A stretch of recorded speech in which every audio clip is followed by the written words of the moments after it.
தோண்டி போயிருமா? போலாண்ணே. அடுத்து நெக்ஸ்ட் பாக்குறது ஒரு ரெனால்ட் ஃப்ளூவன்ஸ்ண்ணே. Okay 2011 model single owner diesel. ஒரு குவாலிட்டியான ஃப்ளூவன்ஸ் வேணும்னா அதை நீங்க கண்ணை மூட்டை எடுத்துட்டு போயிட்டே இருக்கலாம். பாடி லைன்லாம் அந்த அளவுக்கு ஒரிஜினாலிட்டியா இருக்கும். இந்த வண்டி அன்னைக்கு வந்த புதுசுல 20 லட்சம் ரூபாய் ஆன் ரோடு. ஆமா, அந்த வண்டியை ரெடி கேஷ் கொடுத்து எடுத்திருக்காரு அந்த கஸ்டமர். அன்னைக்கு 2011 20 லட்சம் ரூபாய் யோசிச்சு பாத்துங்க. 11ல அப்ப எந்த அளவுக்கு மெயின்டெனன்ஸ் பண்ணிருப்பாங்க அவங்க. ரெடி இந்த கேஷ் கார் எடுக்கிறவங்க எந்த அளவுக்கு மெயின்டெனன்ஸ் பண்ணி வைப்பான்னு யோசிச்சுங்க. ஆமா, அதுவும் இந்த கார் லோன் போட்டு எடுக்கிறவங்க நான் தப்பா சொல்லல.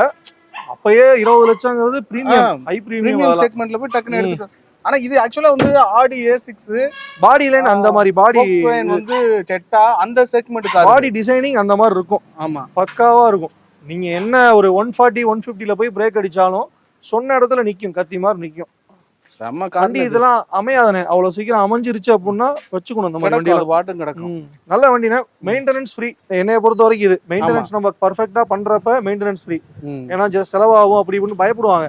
இந்த வண்டிக்கு என்ன ஸ்பேர் வேணாலும் நான் வாங்கி தருவேன். வாங்கி தருங்க. ஆமா, எப்பயும் சொல்றது போலதான். வண்டிக்கு ஸ்பேர் நீங்க வெளியே தேடி அலைய தேவையில்ல. என்ன ஸ்பேர் வேணாலும் அந்த வண்டிக்கு வாங்கி கொடுக்கலாம். 2011 மாடல்ல கோட் பண்ற பிரைஸ் 250 கோட் பண்றேன். ஏதாவது அனுசரிச்சு கிடைக்கும். பெரிய டிஃபரெண்ட் இருக்காது. ஏதாவது கம்மி பண்ணி கொடுக்கும். எவ்வளவு கேட்டிய? 250. 250. 250. ரெண்டு வண்டி 50ல ஒரு வண்டி 250. 2,50,000